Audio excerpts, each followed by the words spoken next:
ఒకే రోజు రాష్ట్రం మొత్తం మీద ఇలాంటి ఎవరు చేయని విధంగా ఒక బృహత్తరమైన కార్యక్రమాన్ని చేపట్టబోతున్నాం. ఒకే రోజు రాష్ట్రం మొత్తం మీద 13,326 గ్రామ పంచాయతీల్లో ఉపాధి హామీ పథకానికి సంబంధించి రాష్ట్ర చరిత్రలో ఇప్పటివరకు ఎవరు చేయని విధంగా చిత్తశుద్ధితో గ్రామ సభలను ఏర్పాటు చేసి గ్రామ సభ రెజల్యూషన్స్ చేయడం జరుగుతుంది.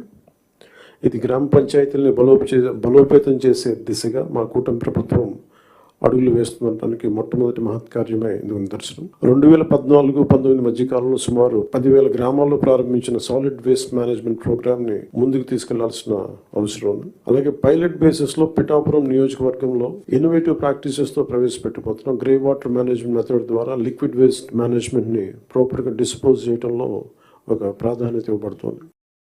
స్వచ్ఛ భారత్ మిషన్ మరియు ఇతర కార్యక్రమాల కింద నిర్మించిన ఇండివిజువల్ హౌస్ హోల్డ్ టాయిలెట్స్ని